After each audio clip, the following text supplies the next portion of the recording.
Assalamualaikum warahmatullahi wabarakatuh. Selamat pagi, selamat bergabung semua rekan-rekan dari berbagai daerah Nusantara. Selamat bergabung di ruang kolaborasi juara. Acara pagi ini acara dari LPP Salman ITB yang akan dipandu oleh rekan kita Kang Arfan Zaini. Nah, nanti juga nih di belakang layar ada teman-teman, ada Kang Mamat, Teh Mira dan Teh Epi juga ada di belakang layar. Salman siap membantu. Kang Arfan, dilanjut. Ya. Oke, terima kasih Kang Aib. Bismillahirrahmanirrahim. Assalamualaikum warahmatullahi wabarakatuh. Waalaikumsalam warahmatullahi wabarakatuh. Ya, selamat pagi Bapak dan Ibu yang saya hormati. Alhamdulillah hari ini kita bisa berjumpa kembali di webinar Sang Guru untuk seri ketiga ya. Insya Allah hari ini tema topik webinar kita adalah tentang Garda Teknologi Informasi dan Hoax yang insya Allah akan disampaikan oleh Dr. Syarif Hidayat. Beliau ini merupakan salah satu dosen teknik tenaga listrik ITB dan sudah menghasilkan berbagai macam karya ya. Dan salah satunya mungkin ini yang udah dikenal belakangan ini namanya FENI ya. Mungkin Bapak Ibu pernah mendengar, ini salah satu alat yang membantu penanganan COVID-19. Ya Bapak Ibu, seperti biasa untuk pelaksanaan webinar ini kita akan ada dua sesi utama. Yang pertama yaitu penyampaian dari pemateri, kemudian sesi kedua adalah tanya jawab ya. Untuk tanya jawab Bapak Ibu silahkan untuk masuk ke menti.com seperti biasa. Saya izin share screen terlebih dahulu ya Bapak Ibu ya. Nah, ini untuk menti.com hari ini Bapak Ibu silahkan masukkan kode 2850338 ya. Jadi ini saya coba simulasikan. Jadi Bapak Ibu masuk ke menti.com, kemudian masukkan kode 2850338.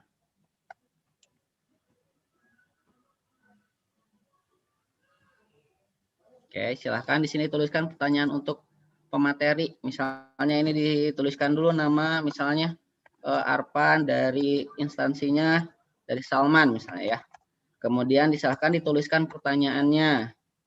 Misal pertanyaannya adalah bagaimana cara memfilter informasi gitu, informasi agar tidak terjebak hoax gitu ya. Nah, ini contohnya misalnya ya. Kemudian setelah Bapak Ibu menuliskan pertanyaannya, silahkan disubmit.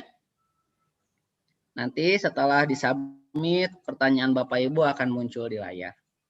Ya, jadi sekali lagi kami informasikan buat Bapak Ibu, nanti yang pada saat penyampaian materi ada yang mau ditanyakan kepada pemateri, silahkan masuk ke menti.com, kemudian masukkan kode 2850338. Ya, silahkan dituliskan dulu kodenya. Oke, selain itu kami informasikan juga buat Bapak Ibu, nanti selama pelaksanaan webinar, insya Allah host akan membagikan link kehadiran ya. Link kehadiran seperti biasa Bapak Ibu diminta untuk mengisi link kehadiran tersebut dengan mengisikan identitas, kemudian ditambah resume webinar hari ini. Gitu ya. Resume webinar ini merupakan syarat supaya Bapak Ibu bisa mendapatkan sertifikat dari webinar yang kita laksanakan. Alhamdulillah hari ini yang udah hadir kita di Zoom udah ada 130 orang, menyusul di YouTube ada beberapa orang yang kita gabung di YouTube. Insya Allah untuk jumlah peserta kalau kita melihat dari pertemuan pekan kemarin mencapai 280 orang, insya Allah hari ini juga mencapai segitu ya. Nah, oke, kalau gitu Bapak Ibu tanpa berlama-lama lagi, langsung saja kita masuk ke sesi pertama, yaitu penyampaian materi dari Bapak Syarif Hidayat. Assalamualaikum Pak. Waalaikumsalam warahmatullahi wabarakatuh. Alhamdulillah nih Pak Syarif sudah hadir di tengah-tengah kita ya. Oke, kalau begitu langsung saja silahkan pada Pak Syarif. Bismillahirrahmanirrahim. Assalamualaikum warahmatullahi wabarakatuh. Bapak, Ibu, guru sekalian, pelita masa depan anak-anak kita. Saya bahagia sekali bisa ngobrol siang hari ini dengan Bapak Ibu sekalian, walaupun tentang materi yang sebetulnya bukan bidang keahlian saya ya. Saya bukan ahli informasi sih gitu, tapi ya dipaksakan enggak apa-apa begitu. Beberapa hal mungkin bisa di-share bersama, baik pengalaman maupun hal-hal yang menjadi patokan hidup kita. Jadi saya ingin bicara dulu sebelum share dengan slide saya. Kenapa saya sangat menaruh harapan pada pengembangan pendidikan. Jadi Salman ketika saya jadi ketua umum itu tahun 2009 sampai 2017, saya bentuk tuh namanya Lembaga Pengembangan Pendidikan. Tujuannya tidak ada lain adalah nomor satu, agar dalam jangka pendek kita mampu membantu para siswa dan para guru mencapai satu tingkat capaian pendidikan tertentu. Tetapi sebetulnya tujuan jangka panjangnya dari LPP ini yang kami cita-citakan adalah berasal dari satu pemahaman bahwa kami di Salman itu mendidik para calon. Mendidik para calon, bukan mengajari, bukan mengajarkan. Saya kira Bapak Ibu sekalian sudah paham betul bahwa kita mendidik para calon agen perubahan zaman. Mungkin bahasanya agak terlalu melambung, ya enggak apa-apa Bapak Ibu sekalian, saya sampaikan aja dulu. Kenapa ada mimpi itu gitu. Saat ini di dunia untuk setiap satu orang Yahudi itu ada 100 orang umat Islam. Tapi para pemenang hadiah Nobel, orang Islamnya hanya 2 orang, Yahudinya puluhan orang. Yang menguasai bank keuangan dunia orang Yahudi. Yang menguasai pers, yang mempengaruhi hidup kita, apa yang disajikan di layar televisi kita, apa yang disajikan di koran-koran, itu orang Yahudi. Yang menyajikan film-film yang ujungnya jauh ditonton itu di Hollywood, itu orang-orang Yahudi. Kita di mana? Ya kita jadi penonton saja. Persis kalau kita hadir ke Stadion Gelora Bung Karno, kita ini umat Islam mengisi bangku yang ada di tribun penonton, yang 64.000. Yang 2x11 yang ada di lapangan bukan kita. Akibatnya apa? Yang dapat hadiah, entah hadiah juara 1, juara 2, ya bukan kita. Kita sih ikut bahagia atau ikut sedih saja. Kita jadi penonton saja. Kita tidak ada di tengah gelanggang. Ya buktinya apa? Teknologi yang kita pakai hari ini pun untuk Zoom-Zooman ini, untuk webinar ini, bukan teknologi punya kita. Kita tidak nyumbang apa-apa pada dunia. Itu masalah. Masalah betul. Masalah besar buat kita. Karena kalau kita tidak nyumbang apa-apa, kita tidak dianggap. Bahkan ketika saya kuliah di Jepang, tahun 92 sampai 96, kadang-kadang kita mau mengumpulkan bendera sebagai, kalau ada kegiatan apa, nyari bendera Indonesia di Jepang, nggak ada. Bendera Singapura yang mirip dengan kita, bendera merah putih ada bintangnya, itu bisa dijual, ada. Singapura itu tidak lebih luas dari Jabodetabek. Penduduk juga sedikit, tapi lebih dikenal Singapura, lebih dihormati Singapura. Kenapa? Karena Singapura memberikan sumbangan. Indonesia tidak memberi sumbangan. Bapak Ibu sekalian, saya harus sampaikan hal-hal yang menyebabkan kita tidak bergerak. Tetapi secara umum itu karena pendidikan kita buruk. Nah, buruknya pendidikan kita itu tercermin ketika kita mendidik anak-anak mahasiswa di ITB, diantaranya di Salman. Kalau kita mau mengajarkan anak-anak tentang pengetahuan komputer, itu bisa diajarkan. Memang pengetahuan itu diajarkan dan diperdebatkan, berkembang. Diperdebatkan itu tentu berdasarkan bukti-bukti hasil pengujian dan induksi kita dan pemikiran-pemikiran logika kita. Kalau kita mau mendidik anak-anak dalam artian mentransfer keterampilan, pendidikan vokasional relatif banyak. Walaupun juga ternyata pendidikan vokasional kita banyak yang salah arah juga begitu ya.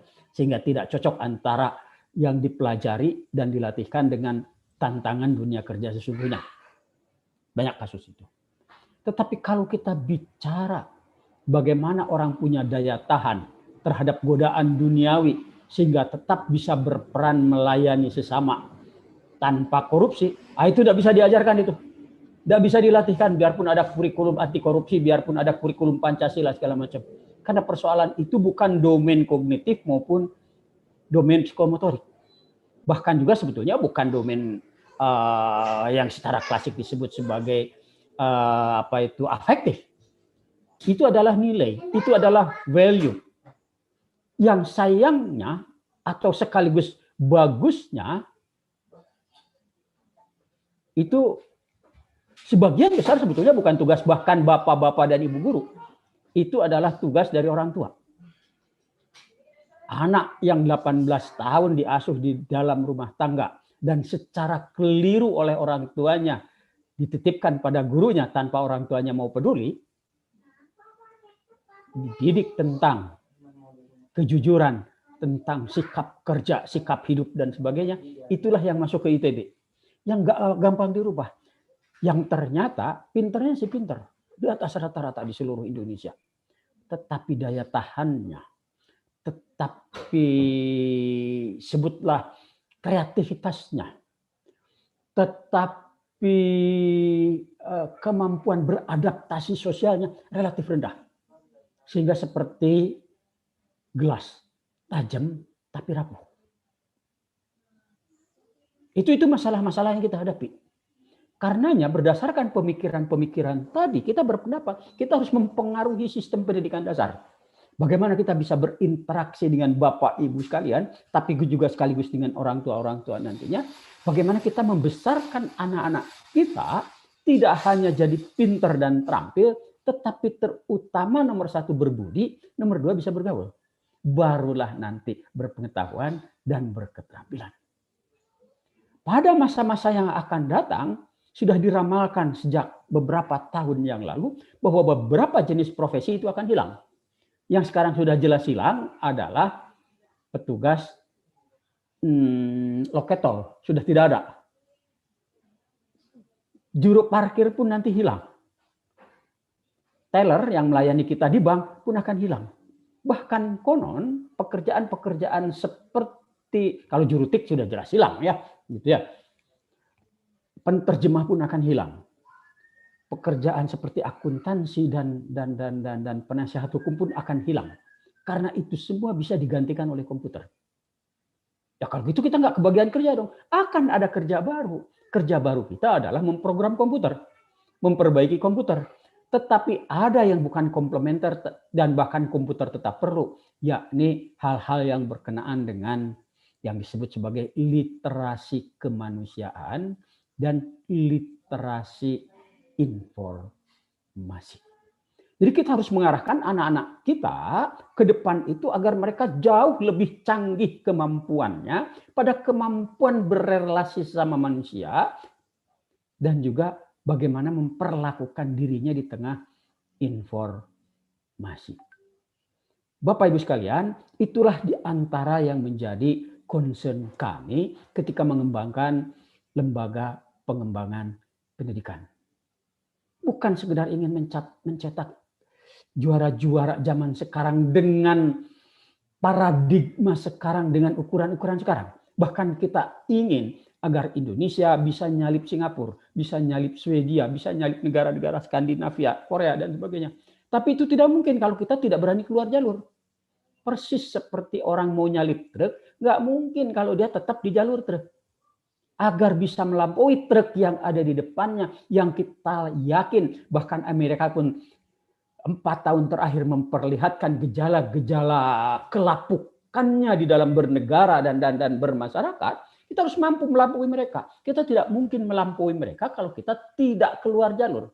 Kita tidak berani bereksperimen keluar jalur untuk menyalip mereka. Kalau kita tidak punya kepercayaan diri tentang apa yang ada di samping, ya kita tidak mungkin berani nyalip. Sudah apa yang dibilang Amerika kita ikut saja, apa yang dilihat di Singapura kita ikut saja.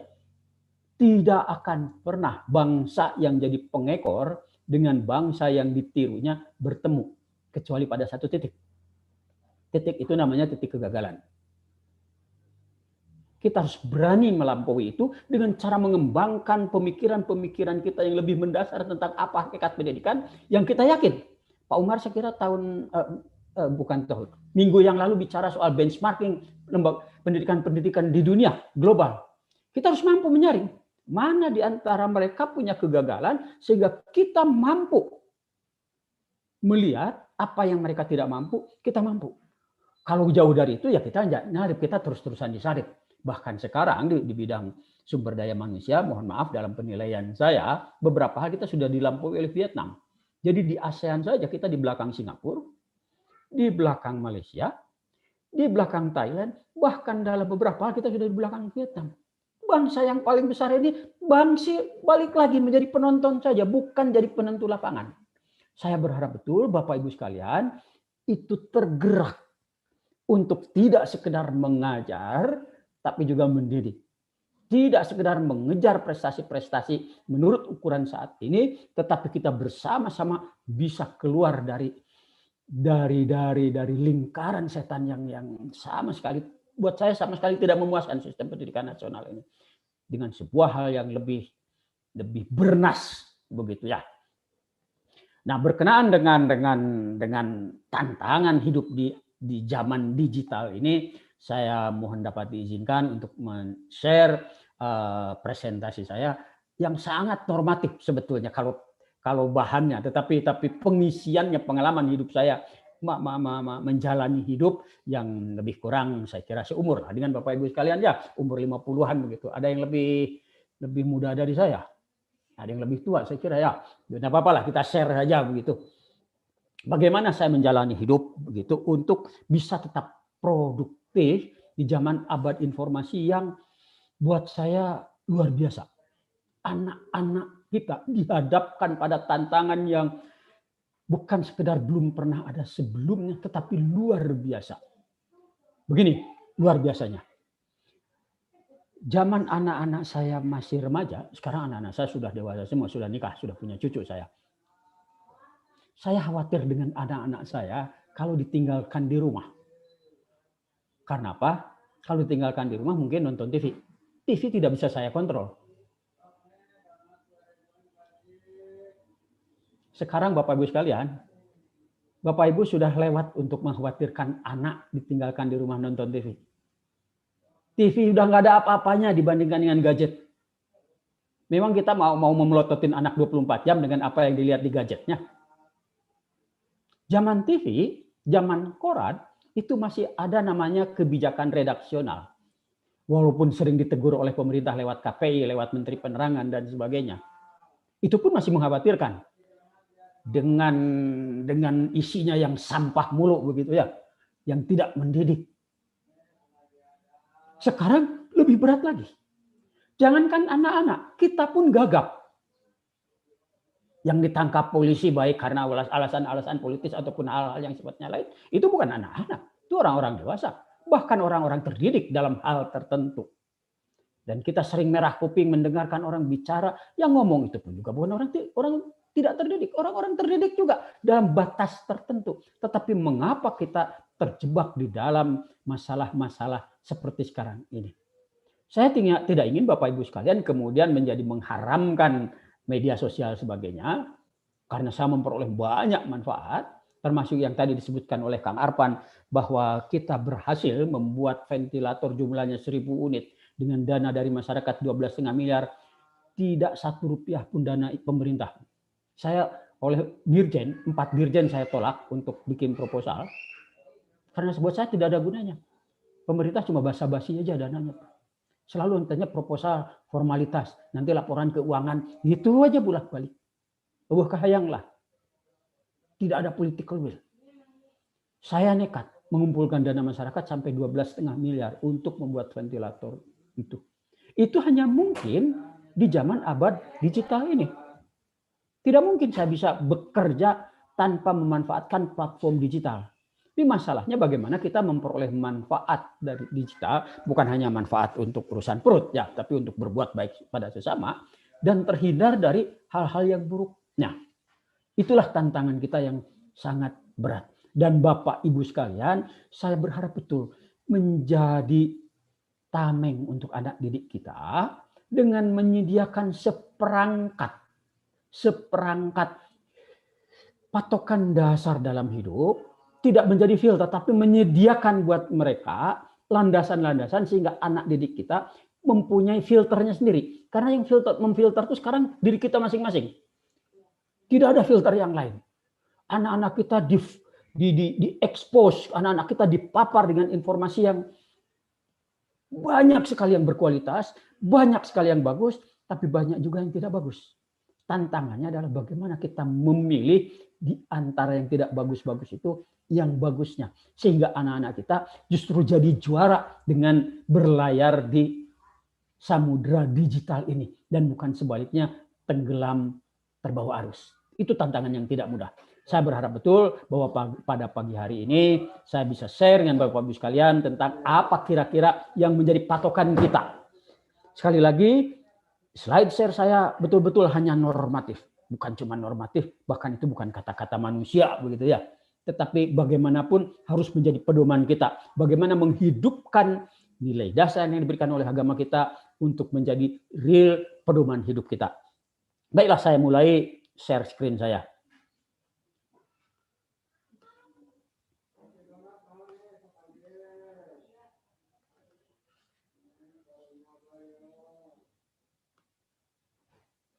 Inilah tantangan dan panduan hidup di zaman digital. Pada webinar Sang Guru Garda Teknologi Informasi dan Hoax. Gitu ya. Judulnya rada berat buat saya sih sebetulnya. Nggak tahu nih buat Pak Arfan ini tema sehari-hari mungkin ini. Sehingga saya dikasih judul yang berat sekali ini. Ya, karena Pak Sari punya pemikiran yang luar biasa, Pak. Pasti banyak hal yang bisa di-sharing Pak ke Bapak Ibu. Amin, mudah-mudahan lah ya begitu. Baik, sekali lagi presentasi saya mungkin di luar dugaan justru sangat normatif. Betul-betul normatif. Saya berangkat dari Al-Quran saja dulu.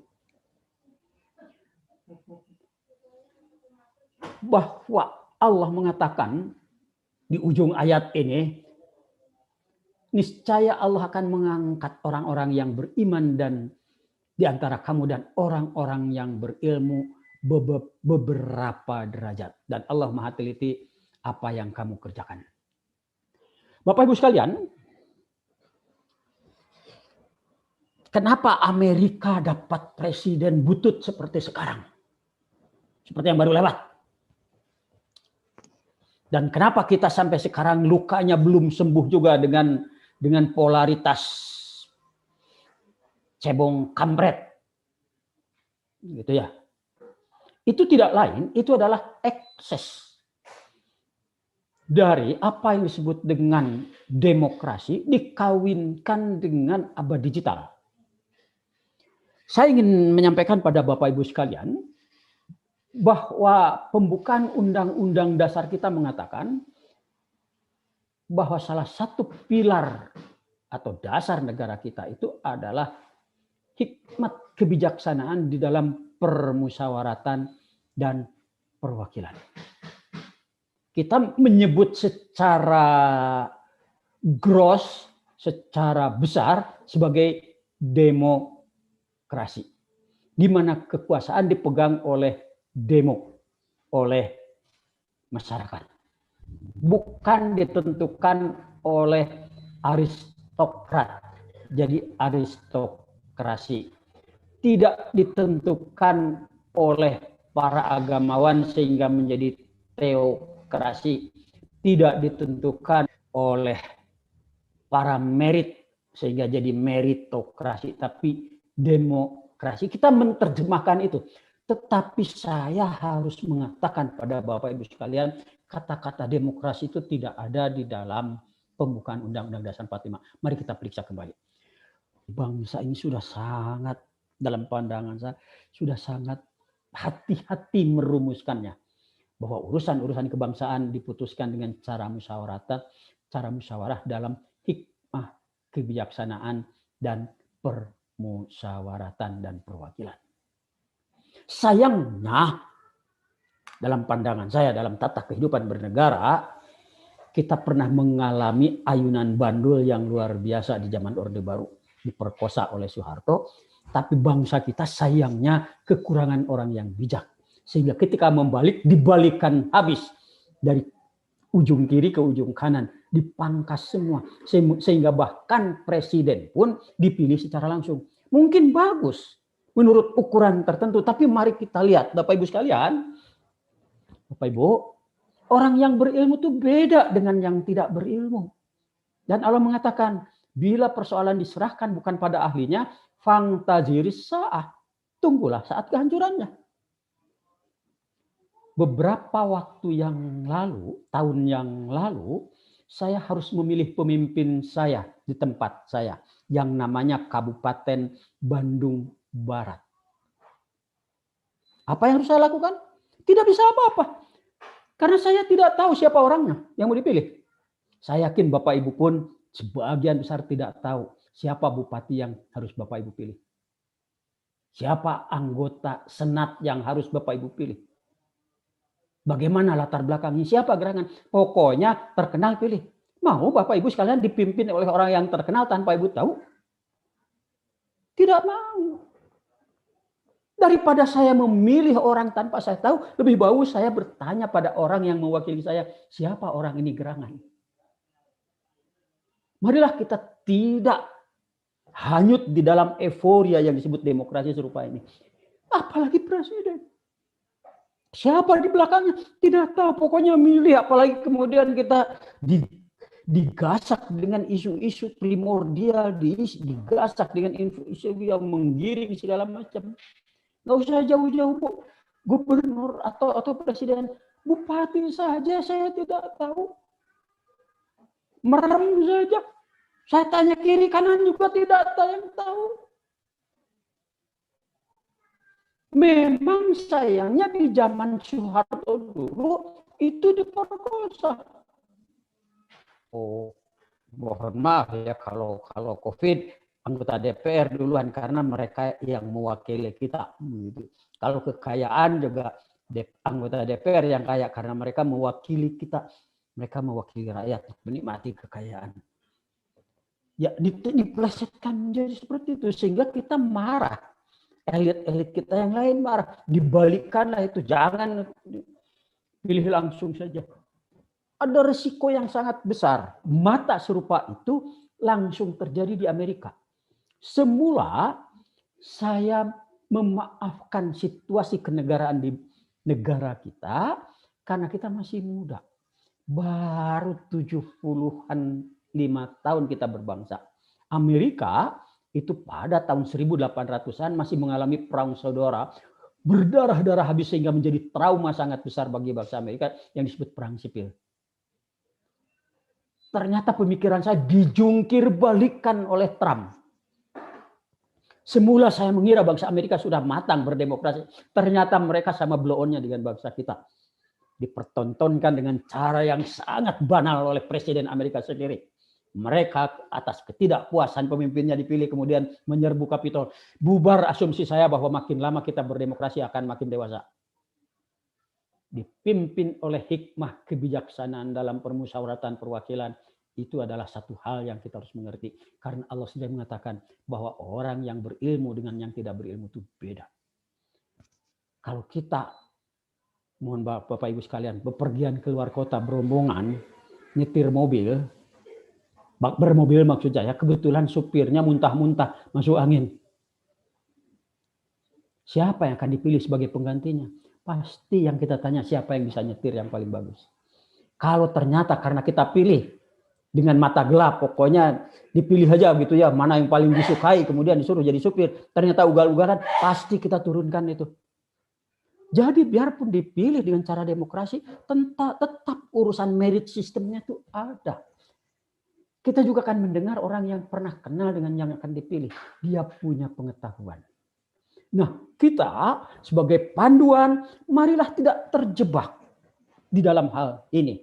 Nah, tadi saya menyebut-nyebut soal demokrasi yang jadi kebablasan dengan abad digital ini. Kebetulan sekali abad digital ini, platform-platform yang disediakannya itu tadi saya mengatakan, kita ini kan cuma penonton, platform WhatsApp, lalu apalagi Instagram, lalu Facebook, lalu Twitter. Bukan kita yang menciptakan. Platform itu orang, kita membeli. Mereka kaya dengan cara kita pakai. Kita penonton, kita penikmat, kita bukan pemain lapangan. Itu yang saya ingin adik-adik kita, anak-anak kita dididik oleh kita untuk jadi pemain. Mereka yang harus menciptakan platform sedemikian rupa sehingga ada penyaringan. Sekarang ini tidak ada bedanya di WhatsApp kita, di Twitter kita, orang yang berpengetahuan dengan yang tidak berpengetahuan. Semua pokoknya adu nyaring. Bahkan tidak ada bedanya pendapat orang dengan pendapat mesin. Dalam rangka menggiring opini publik, dibuatlah bot. Mungkin Bapak Ibu sekalian sudah hafal tentang istilah itu ya begitu. Jadi mesin sengaja mensuarakan sehingga isu yang muncul itu sehingga kita dikepung seolah-olah isunya itu. Itu mesin yang ciptakan orang. Orang-orang politik, orang-orang dagang sengaja buang uang untuk itu agar menggiring opini kita. Di zaman digital ini di mana itu tidak ada penyaringan, tidak ada penapisan, tidak ada hierarki sosial, kita dihadapkan pada situasi di mana orang berilmu dengan orang tidak berilmu sama-sama bersuara. Sehingga saya sangat jarang, sekali lagi sangat jarang kalau dikatakan tidak pernah berpendapat lewat WA. Karena kalaupun pendapat saya benar untuk segolongan orang lain yang tidak mengerti konteksnya pasti tidak akan mengerti, bahkan mungkin tersinggung karena tidak mengerti konsepnya. Ini masalah kita. Masalah nomor satu, orang yang berilmu beda dengan orang yang tidak berilmu. Dan kita harus mengerti. Kalau kita tetap saja tutup mata, tetap saja berkacamata kuda mengikuti apa yang diisukan di Twitter, apa saja yang diisukan di WA dan lain-lain, kita telah menjerumuskan diri pada kenyataan bahwa orang yang berilmu sekarang oleh kita diperlakukan sama dengan orang yang tidak berilmu. Wibawanya beda. Bapak Ibu sekalian, kalau Bapak Ibu kemudian ikut WA grup yang kebetulan di situ ada murid-murid Ibu, sederajat guru dengan murid itu bisa dikata-katai itu sama murid. Karena apa? Bapak Ibu sekalian boleh melihat orang-orang yang sangat aktif di dunia digital, di antaranya Ibu kenali ketika remajanya dulu orangnya nggak berani berpendapat. Kenapa? Keterampilan sosialnya rendah. Ketika berhadapan dengan layar komputer atau layar HP, tidak ada reaksi apapun. Maka mereka asik segala macam tentang dirinya diupdatekan seolah-olah seluruh dunia perlu tahu sandal apa yang dia pakai, mie macam apa yang dia makan, kapan dia putus pacar. Seolah-olah seluruh dunia perlu tahu. Ini masalah.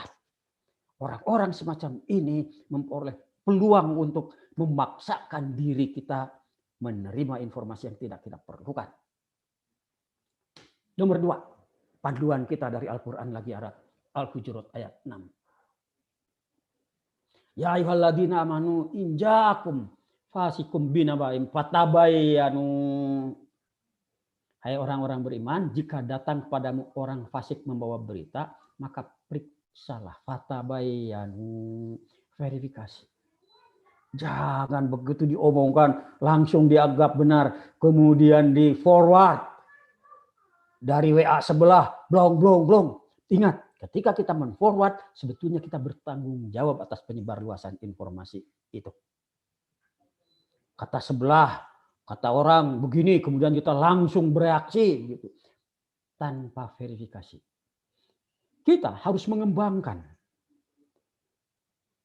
Saya berharap betul LPP bisa menjadi pelopor bagaimana para guru yang saya yakin sangat kreatif ini. Mari kita bikin platform sendiri komunikasi kita di mana urusan verifikasi menjadi dimungkinkan. Di mana peringkat apa istilahnya itu kredibilitas sumber informasi itu dapat disertakan. Ingat ketika para perawi hadis menyusun hadis itu kan dilihat orang yang pernah ngasih makan kuda dengan rumput palsu aja dianggap hadisnya itu lemah begitu. Di zaman abad informasi itu nggak ada tuh verifikasi seperti itu. Kita sengaja melupakan itu karena yang menciptakan bukan kita, karena kita cuma penonton. Kemudian kita jadi korban, kemudian kita merana, kemudian kita bertengkar dengan sesama kita. Bodoh banget. Sorry. Saya ingin Bapak Ibu sekalian menghasilkan generasi muda yang seperti Zuckerberg, seperti Bill Gates. Sama-sama makan juga kok. Ya dia memang makan gandum, kita makan nasi. Tapi kita juga makan gandum lah. Setidaknya mie yang kita impor bahan bakunya itu. Tapi kenapa kita tidak menghasilkan apa-apa? Karena kita tidak mampu menciptakan kemampuan bermimpi pada anak-anak kita. Bahkan saya ingat betul. Mohon maaf kalau saya mengkritik karena saya juga guru gitu ya, guru dalam artian yang agak longgar begitu. Anak saya zaman SD dulu di sebuah SD yang sangat terkenal di Bandung itu diberi nilai K pada kelakuan. Ibunya bingung, kenapa? Dia datang ke gurunya, ya habis Bu, anak ibu itu terlalu rewel, selalu bertanya begitu. Di Bandung di Jawa Barat ada kredo itu, murid yang baik itu sidakep bari balem. Itulah kekeliruan kita yang mendasar. Tidak menghasilkan anak yang berani protes. Anak saya tukang protes karena bapaknya juga nyeleneh begitu ya. Ya saya tidak marah pada guru itu karena memang menurut ukuran guru anak saya itu terlalu rewel begitu. Apa-apa dipertanyakan. Bahkan bertanya pada gurunya, iya gitu. Ya gurunya tersinggung begitu dipertanyakan, iya gitu. Karena di rumahnya dia diajarkan hal yang berbeda dengan di sekolahnya begitu. Ini persoalan. Itu sebabnya tadi di pengantar saya menyatakan bahwa hubungan yang sangat erat antara orang tua, guru, dan murid itu nanti diperlukan di dalam paradigma pendidikan kita. Nah saya berharap Bapak Ibu sekalian mencoba, saya yakin ini hafalah Ibu Bapak sekalian ya, tetapi saya mencoba mengangkat kembali agar kita tidak menimpakan satu musibah pada satu kaum tanpa mengetahui keadaan yang sebenarnya yang menyebabkan kamu nanti akan menyesal. Fatabayanu. Ya kalau sekarang mesinnya, sistemnya, platformnya belum ada, setidaknya pada level pribadi kita melakukan fatabayanu. Bagaimana kalau kita tidak yakin dengan informasi? Nggak usah diteruskan, ditelan aja sendiri dah. Orang lain juga nggak perlu tahu sendal apa yang kita pakai. Orang lain juga udah kebanyakan informasi. Nanti kita lihat seberapa banyak kita punya kelebihan informasi yang tidak bisa kita olah. Rangkat berikut. Siapa manusia mulia itu menurut Allah? Ya ayuhan nasu inna ja'alnakum min zakari wa unsa wa ja'alnakum syu'uba wa qabaila lita'arafu.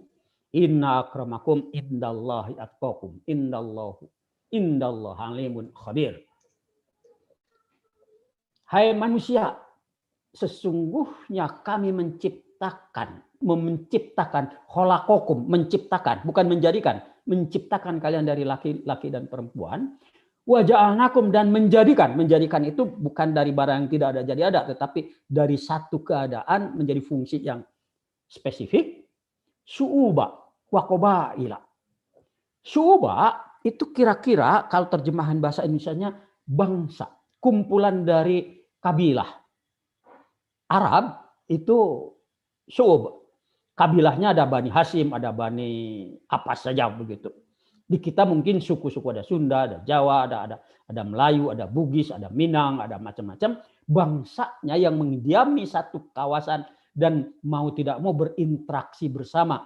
Karenanya diikat dengan perjanjian bersama untuk saling bermanfaat bersama, untuk berdamai bersama demi mencapai kemuliaan bersama, itu namanya bangsa.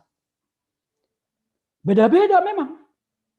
Dan kita sudah bertekad sebagai kebetulan suku-suku yang merasakan senasib dijajah, dipermainkan oleh Belanda, walaupun karena kesalahan sendiri, karena kita bertengkar sendiri, sehingga Belanda punya peluang masuk. Gitu. Kita bertekad bersama, mengubur perbedaan-perbedaan kita, membangun Bhinneka Tunggal Ika. Orang-orang Islam pun tidak memaksakan diri untuk berasaskan Islam. Sudahlah berdasarkan apa yang disebut sebagai kalimatus sawa. Satu common platform saja udah berbangsa. Masing-masing urusan agama, urusan masing-masing dah. berdebat tentang surganya masing-masing. Ya sudah, nanti kalau sudah sampai surga aja telepon temannya udah sampai manaan begitu ya. Di dunia mah kita fasabiqul khairat saja begitu. Nah, kita tahu contohnya orang-orang yang mempunyai kulit hitam penampakan fisiknya umumnya, sekali lagi umumnya saya bicara rata-rata, itu mempunyai kinestetik yang baik, koordinasi otot yang baik, atau punya kecerdasan otot yang baik. Sehingga rata-rata orang yang berkulit hitam itu entah jadi olahragawan atau menjadi penyanyi yang baik. Saya sama sekali tidak bisa nyanyi gitu. Dan kebetulan kalau saya suruh nepuk nyamuk juga sering melesetnya. Beda dengan istri saya, kalau nepuk nyamuk tuh sering dapat, saya mah sering meleset, bahkan tangan kiri tangan kanan pun kadang-kadang kenanya sebelah-sebelah gitu, tidak plok banget, kadang begitu. Karena koordinasi otot buruk. Tapi kalau kemampuan analisis mungkin saya sedikit di atas rata-rata gitu ya. Orang-orang Eropa umumnya mempunyai kemampuan logika yang baik. Orang-orang Asia umumnya mempunyai kemampuan kreativitas yang baik. Siapakah yang paling mulia di antara orang itu? Yang jago masak, yang jago matematika, yang jago betulkan pintu, yang jago pidato, yang jago mendamaikan orang. Yang paling mulia adalah yang paling bertakwa. Yang paling bertakwa itu apa? Sering kita mendengar kata takwa. Takwanya kadang-kadang kita menjadi keliru. Takwa itu tidak semuanya takwa Allah. Memang kebanyakan takwa itu diikatkan dengan kata Allah. Ittaqullah, bertakwalah pada Allah. Tapi ada juga bertakwa pada neraka. Takutlah pada neraka yang isinya manusia dan batu. Takwa dalam pengertian ini bukan takwa pada Allah. Mohon maaf Bapak Ibu sekalian. Dalam pengertian saya, takwa ini adalah mampu menahan diri dari bersifat agresif pada orang. Dengan menganggap diri yang paling benar.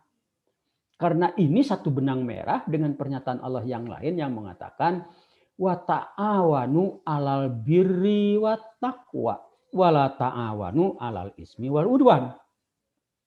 Tolong menolonglah kalian di dalam birri dan takwa. Birri itu baik, tapi maksudnya baik di situ adalah memperlakukan orang dengan hormat, bukan sebaliknya dengan ismi dan udwan. Ismi itu kita bersifat kasar, merendahkan, membuat orang lain tergores hatinya, itu ismun. Sedangkan udwan itu bersikap konfrontatif, membuat suasananya panas bermusuhan. Lawan dari bersikap konfrontatif itu konservatif, takwa tadi. Jadi kalau kita merasa lebih jago daripada orang, nggak usah merendahkan orang. Kalau kita merasa paling moderat, nggak usah nuduh-nuduh orang menjadi ekstrim atau radikal. Karena yang merasa radikal pun sebetulnya dia merasa sebetulnya paling moderat. Orang yang lain lah yang ekstrim. Kenapa kemudian terjadi pertengkaran? Karena bahkan orang-orang yang mengaku moderat pun dia melampaui diri dengan menganggap diri yang paling moderat. Nah, yang paling mulia adalah yang paling mampu menahan diri. Ini harus kita jadi pegangan. Karena banyak sekali pertengkaran termasuk bahkan sampai jadi permusuhan dan peperangan berasal dari klaim sepihak. Klaim supremasis, merasa yang mempunyai surga, merasa orang putih yang paling berhak memerintah Amerika, merasa bahwa ya siapa aja termasuk di republik ini merasa paling nasionalis, merasa paling islamis begitu. Sudahlah, Allah yang tahu. Kita berbuat baik saja. Masih juga di dalam ajaran Islam berasal dari hadis yang muttafaq alaih. Semua para perawi sepakat.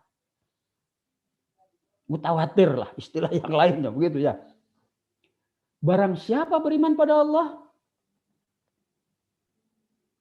dan hari akhir, maka hendaklah dia berkata baik atau tutup mulut. Nah, ini sesungguhnya satu benang merah kalau tidak disebutkan sebagai tafsir dari ayat tadi. Jadi kalau kita tidak bisa memuji orang, nggak usah ngomong lah. Jangan sampai mengeluarkan kata-kata yang membuat orang lain tersinggung. Itu. Ngasih ucapan yang baik saja pada orang. Nggak usah dah. Nggak usah menyebut orang kampret, kecebong, atau ungkapan-ungkapan lain yang membuat orang tersinggung. Nggak usah. Kalau kita tidak punya stok ucapan yang baik, diam saja. Saya sering mengiri kepada pemimpin. Sesungguhnya saya ngiri pada pemimpin Karena pemimpin itu sangat bisa jadi masuk surga bukan karena amal pribadinya, melainkan karena kebaikan saya dan Bapak Ibu sekalian. Apa kebaikan kita terhadap pemimpin? Baik sekali kita ini bersama-sama bergotong royong memunguti dosa para pemimpin kita. Dengan cara apa? Dengan cara gibah, sederhana. Apa itu gibah? Gibah itu bukan fitnah. Gibah itu ngomong yang benar. Tetapi yang orangnya menjadi nggak nyaman kalau diomongin. Entah pesek lah, entah pendek lah, entah hitam lah, entah juara paling boncet lah, apa saja yang orang itu merasa nggak nyaman. Kita sebutkan di depan umum, itu namanya gibah. Dengan cara menggibah saja, baginda Rasul mengatakan bahwa kita nanti bangkrut di akhirat. Amalan-amalan pribadi kita dipakai untuk mengkompensasi mulut kita yang longgar. Nah, para pemimpin kita itu berapa coba peluangnya diomongin sama kita. Nah, kita ini baik hati mengerti itu. Janganlah, berhematlah kita dengan amal pribadi kita yang nggak seberapa ini. Jangan diboros-boroskan untuk mengkompensasi longgarnya mulut kita. Kalau kita tidak punya stok komentar yang baik, tutup mulut saja. Berikutnya ini agak engineering nih. Saya kebetulan mengajar SCADA namanya. SCADA itu satu sistem kontrol di dalam tenaga listrik. Di dalam SCADA ada aturan dasar. Paling bawah itu saya tuliskan dengan huruf merah itu. Data reduction and processing is necessary to operate plants. Kita senantiasa membutuhkan reduksi jumlah data dan sistem pemrosesannya. Karena apa? Di dalam sistem listrik itu ada 100.000 sampai 10 juta titik yang harus dipantau. Sementara informasi yang bisa kita olah oleh otak kita tidak lebih daripada 25 bit per detik. Selebihnya itu tidak bisa. Selebihnya itu terpaksa kita menggunakan pendekatan heuristik. Heuristik itu pokoknya diserahkan pada otot saja begitu ya. Otomatis saja begitu. Itu sebabnya orang-orang tertentu punya kemampuan tertentu jadi supir, punya kemampuan tertentu jadi pesepak bola, orang-orang tertentu punya kemampuan tertentu menjadi juru damai. Jadi apa saja? Siapa yang paling mulia? Yang paling mampu menahan diri dari mengklaim yang paling mulia. Nah, Bapak Ibu sekalian, saya mau bertanya secara hipotetik pada Ibu sekalian. Anggaplah dari satu WA grup Bapak Ibu dapat posting 100 per hari. Di tempat saya, WA grup dosen stay ITB itu bisa sampai 300 sehari. Saya mau bertanya, dari 100 itu berapa yang relevan? Dengan hidup Bapak Ibu sekalian. 50, 40, 30, 20, kalau 100 bohong dah. Mohon maaf. Ada orang yang nggak bisa berhenti untuk berkomentar terus-menerus menanggapi seolah-olah dia nggak hidup kalau dia tidak mengupdate informasinya setiap hari. Seolah-olah orang perlu tahu sedang apa dia. Ingin jadi selebriti karena memang sekarang zaman ini zaman edan memang. Jadi selebriti itu lebih menguntungkan karena konon orang seperti Raffi Ahmad gitu penghasilan bulanannya itu bukan bulanan, hariannya itu miliaran begitu. Jadi selebriti itu sehingga orang banyak yang menghalalkan segala cara, pokoknya istilahnya pansos gitu, sehingga jadi selebriti, sehingga dibayar. Ini memang zaman edan. Edan diciptakan oleh orang yang menciptakan WA, yang menciptakan Twitter, yang menciptakan Facebook, segala macam. Sehingga ekonomi bergulir atas dasar itu. Tidak atas dasar kebijakan, tapi atas dasar popularitas saja. Kitalah yang membayar. Sambil kita tidak dapat apa-apa. Nah kalau kita bertanya, dari 100 informasi yang masuk ke kita, hanya 5 yang relevan, yang 95 tidak relevan. Artinya kalau ada sesuatu yang masuk ke tempat kita dan dibuang, karena kalau tidak dibuang cuma menuhin kantong, cuma buang pulsa, cuma menuhi kuota, itu namanya sampah. Allah mengatakan, innal mubazzirina kanu ikhwanas syayatin. Sesungguhnya orang yang memubazirkan resource itu kawan setan. Karena memang setan itu strategi dasarnya untuk menghambat kembalinya bagi anak ke surga adalah dengan memoroti peluang. Udahlah, surga masih jauh. Ini mobil Kijang sudah nunggu Bapak, Pak, pakai aja lah, surga nanti saja. begitu. Udahlah ujian mah masih jauh, sekarang mah main game dulu. Udahlah dosennya juga nggak tahu ini ada peluang nyontek.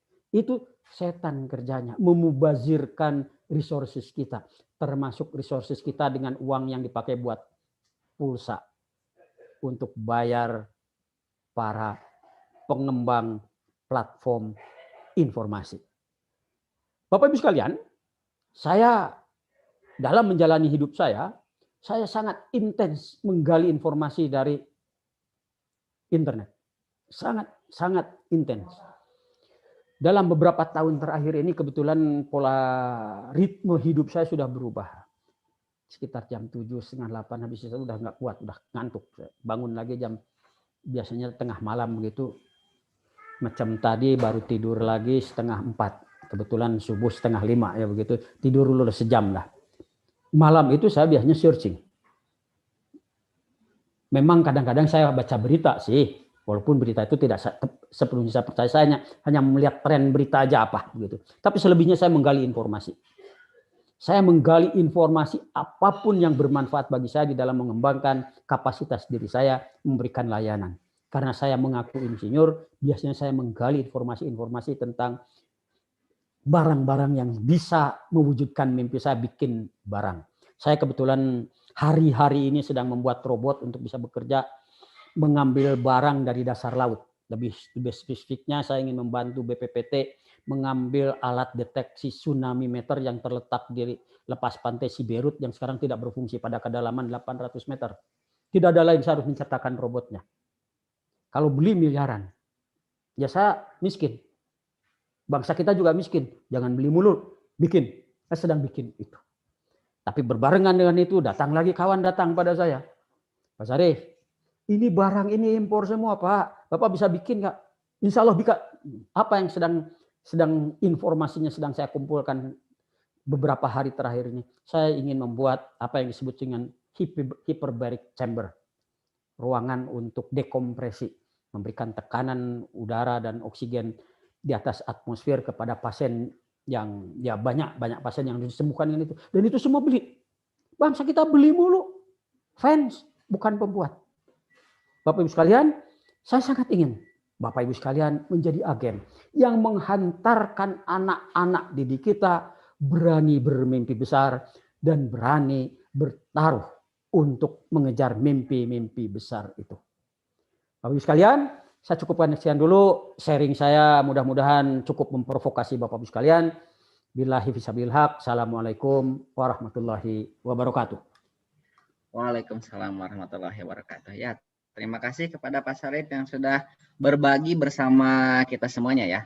Jadi jadi tadi Pak Sarif telah men-sharekan pemikiran-pemikiran beliau bagaimana media informasi itu bisa menjadi sebetulnya bisa menjadi hal yang baik, tapi saat ini kebanyakan menjadi hal yang buruk gitu ya buat kita semuanya gitu ya. Nah, tugas kita semuanya ya, tugas Bapak, Ibu guru dan kita semua yang bergerak di bidang pendidikan adalah bagaimana caranya supaya kita bisa memfilter informasi tersebut agar adik-adik kita tidak disesatkan oleh informasi-informasi yang tidak jelas ya. Alhamdulillah di sini kita udah punya beberapa pertanyaan yang masuk ya. Jadi kami informasikan juga kepada Bapak Ibu yang barangkali tadi tidak bergabung di awal.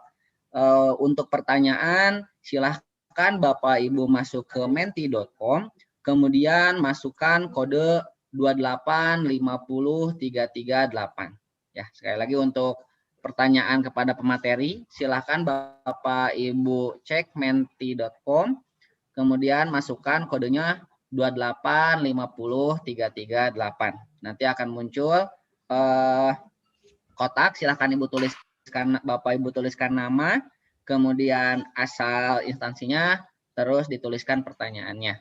Ya, nanti setelah dituliskan pertanyaannya silahkan klik submit. Oke. Di sini udah ada beberapa pertanyaan yang masuk, izinkan saya buat ngebacain, Pak. Mangga, silakan. Ini dari Ibu Darmawanti dari Karanganyar katanya. Beliau bertanya, sistem pendidikan masa pandemi, bagaimana untuk membentuk perilaku yang bijak? Sementara 3 pilar orang tua, sekolah, dan guru sulit untuk dipertemukan. Solusi yang tepat di masa digital ini seperti apa nih menurut Bapak? Katanya seperti itu, Pak. Waduh, Jadi ini pertanyaan serius dan sulit. Iya. Karena itu juga yang sedang saya hadapi. Gitu ya. Saya pun juga sama harus ngajar secara daring begitu ya. Mengajar masih mungkin secara daring, tapi mendidik secara daring ini sulit sekali. Tapi mungkin terlalu pesimis juga kalau saya mengatakan secara daring kita tidak bisa mempengaruhi orang lain. Buktinya apa? Yang negatif-negatif itu bisa juga kok mempengaruhi anak-anak kita walaupun lewat daring juga. Artinya yang positif juga bisa. Cuma masalahnya Bapak Ibu sekalian, ini penyakit kita para pendidik ya, begitu.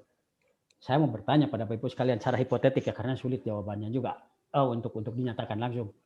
Bapak Ibu kan tahu ya, kalau kita makan yang paling sehat, yang bisa membuat kita bahkan dari sakit jadi sehat, bukan cuma menambah dari sehat tambah sehat, dari sakit bisa jadi sehat juga, itu makanan rumah sakit. Makanan yang disajikan di rumah sakit. Bagi Bapak Ibu sekalian yang pernah dirawat di rumah sakit, pasti tidak ingin ditraktir atau mentraktir kawannya makan di rumah sakit. Tahu kita, sehat dia, bergizi dia, higienis dia. Tapi tidak gurih. Enak Mang Oyen, enak batagor mana, ingat pentol mana, enak sate mana, begitu ya. Begitu.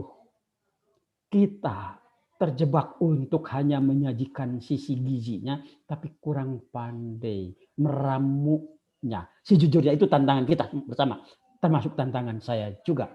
Sehingga lewat media daring pun kita tetap bisa mempengaruhi anak-anak. Karena sikap itu tidak bisa diajarkan.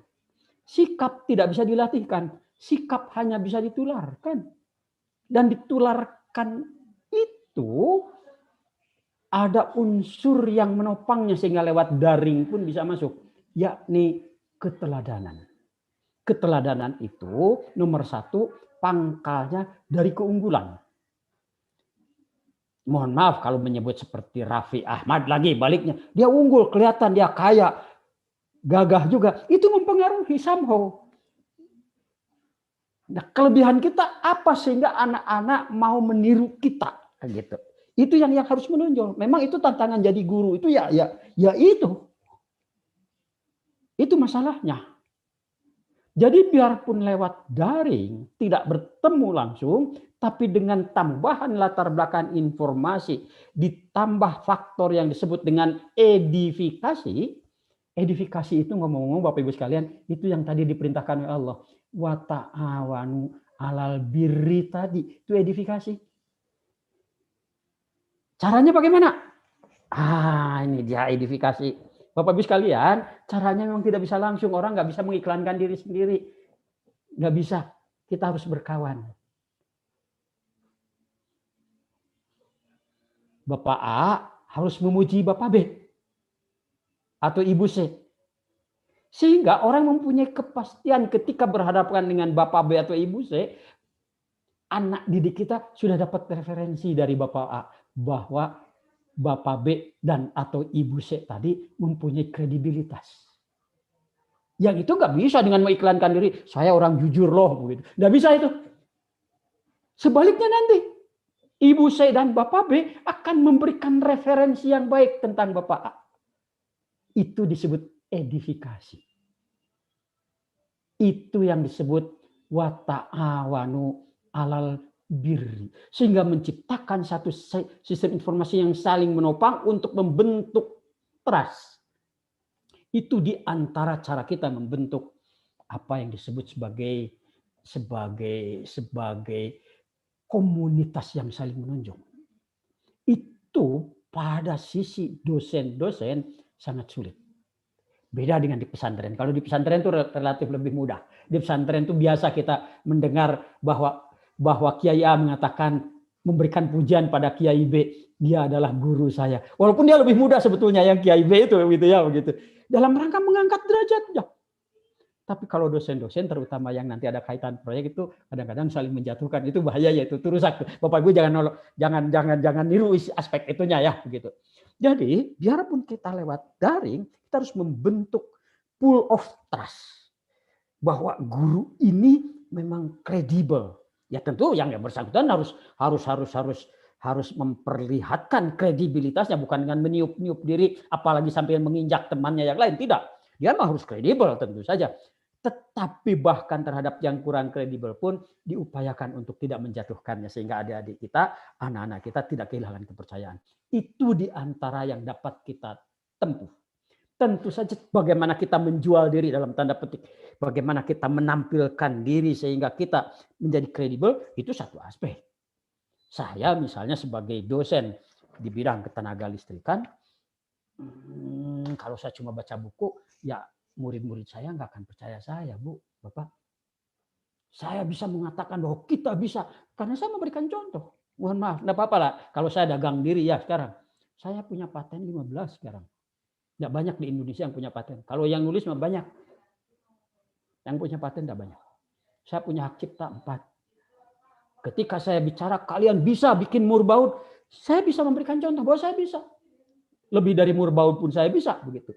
Nah, Bapak Ibu sekalian pun juga harus bisa memperlihatkan bahwa memang bisa, bukan cuma konon menurut buku, apalagi cuma menghafal gitu, enggak bisa loh itu. Enggak akan nerap, apalagi pada aspek penerapan nilai. Itu saja, Kang Afan, jawaban saya. Oke, terima kasih Pak informasinya.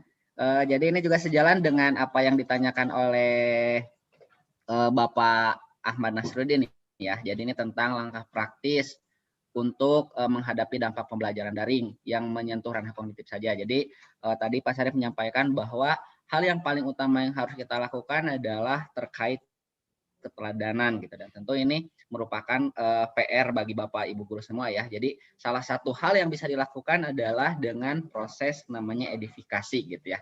Mungkin edifikasi bahasa kita bisa disebut pemuliaan mungkin ya. Jadi pemuliaan artinya bahwa kita sendiri selaku guru bisa mengangkat orang lain supaya bisa jadi teladan gitu, dan orang lain bisa mengangkat kita juga sebagai teladan agar anak didik kita bisa menjadi lebih respect gitu ya terhadap Bapak dan Ibu guru.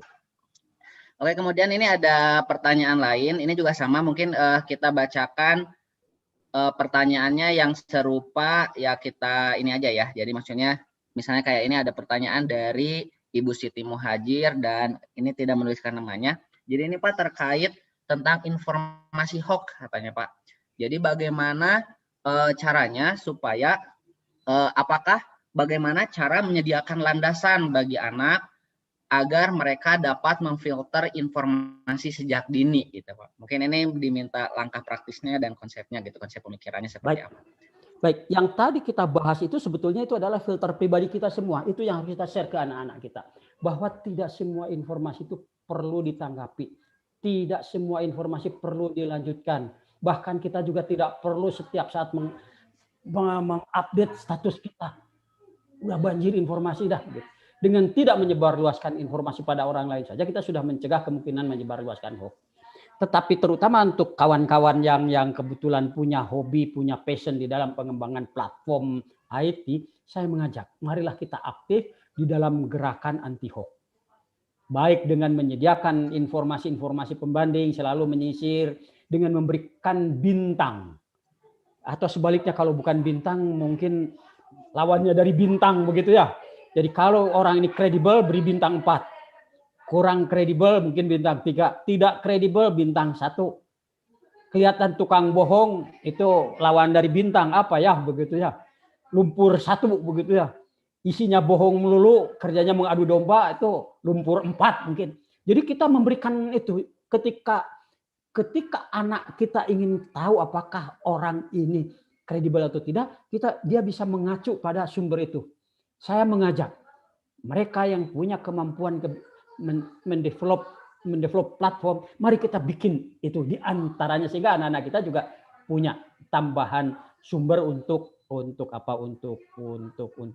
mencek informasi.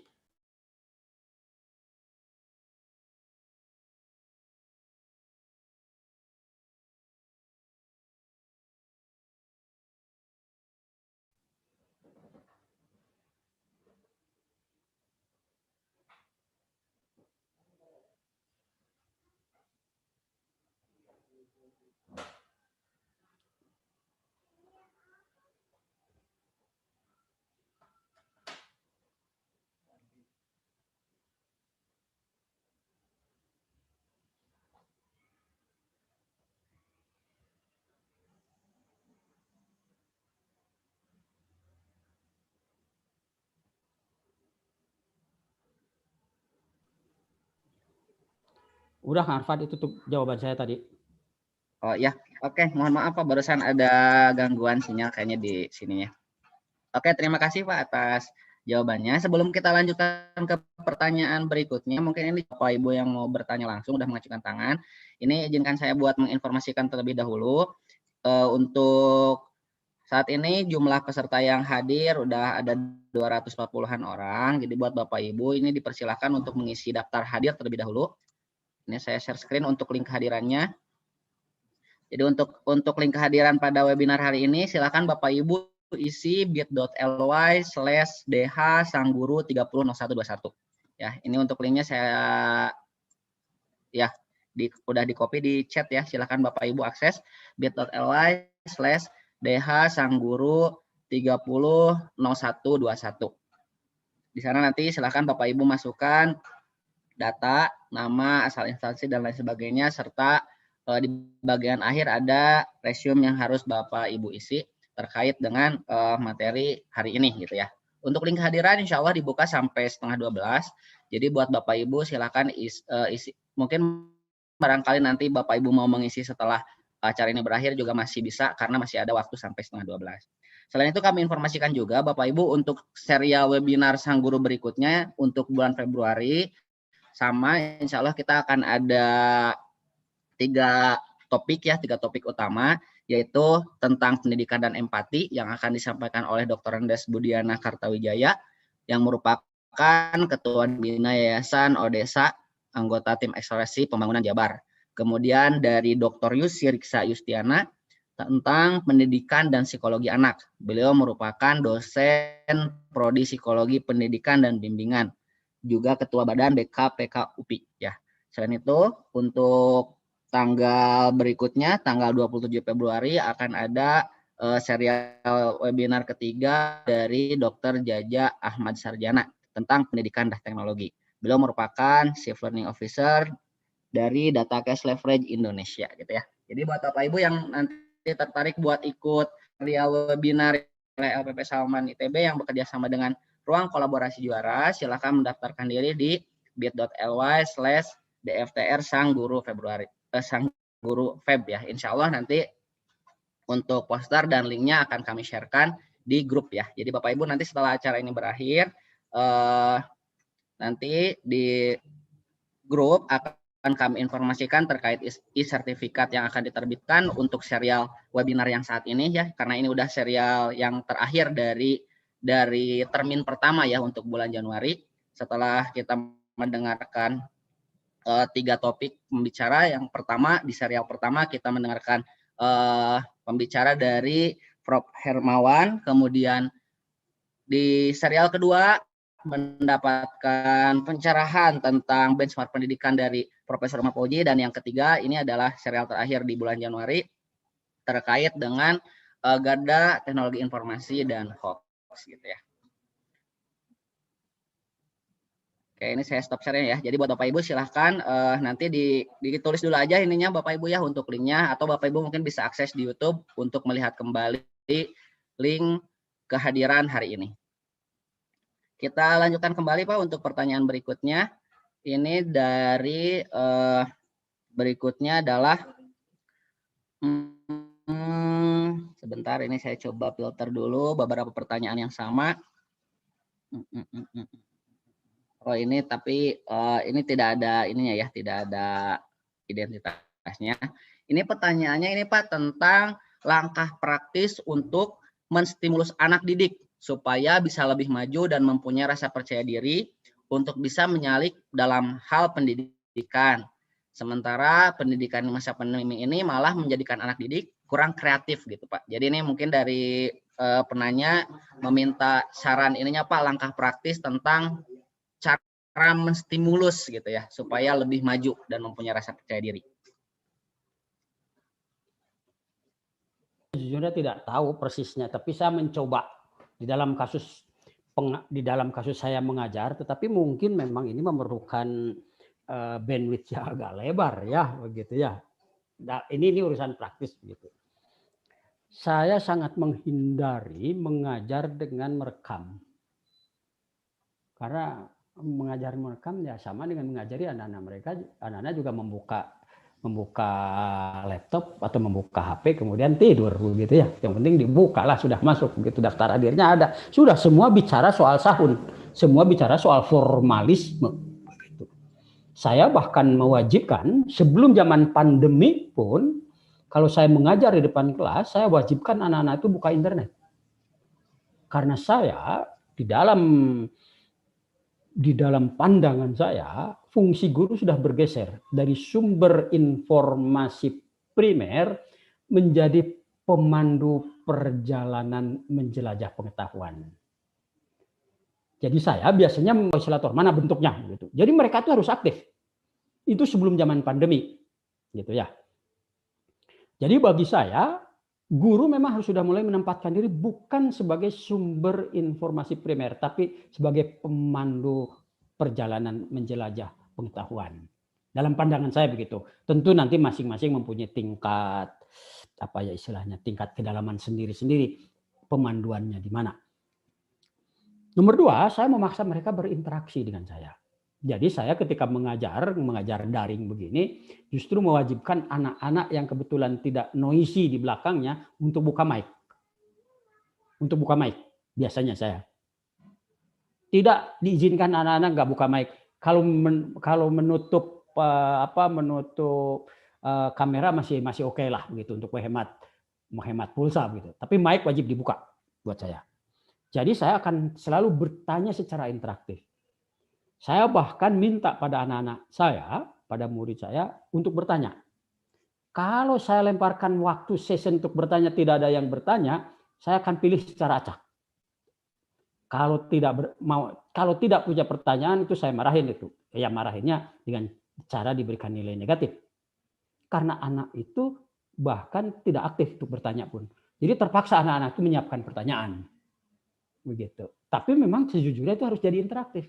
Kalau kita mengajarnya dengan YouTube, mengajar untuk lain kali diulang, ya mohon maaf itu sudah memberikan fasilitas pada anak-anak kita untuk juga memperlakukan sistem belajarnya ya mohon maaf ya istilahnya begini ya.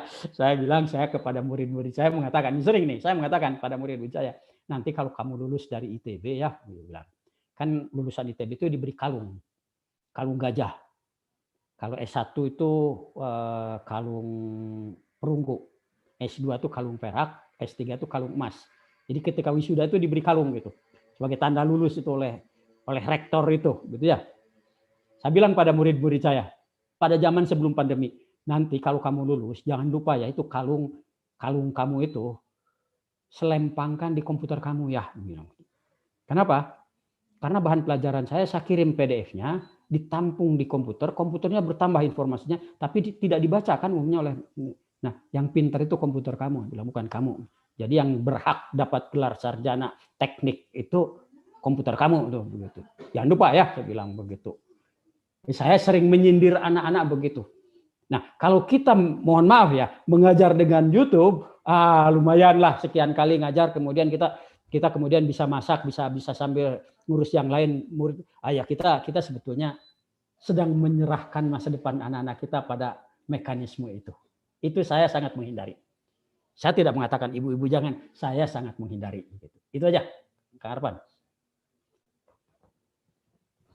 Oke, terima kasih Mas Sarip atas jawabannya. Jadi kebetulan ini Bapak Ibu, jadi saya juga salah satu mahasiswa beliau ya. Jadi apa yang beliau informasikan emang benar gitu ya, saya alami sendiri gitu ya.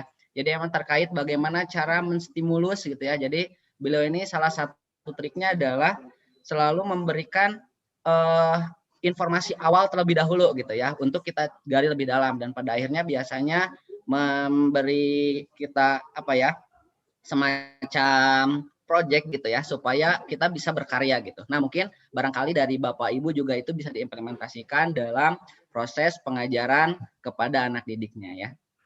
Oke, selanjutnya ini mungkin ada yang mau bertanya secara langsung karena mengacungkan tangan. Kita coba Ibu Nita Irmayanti. Sebentar. Oke, ini Ibu Nita Irmayanti.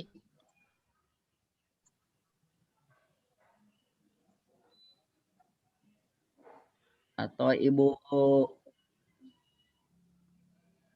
Irma Nur Hasanah. Halo, Assalamualaikum. Ya, silahkan di-unmute dulu, Ibu.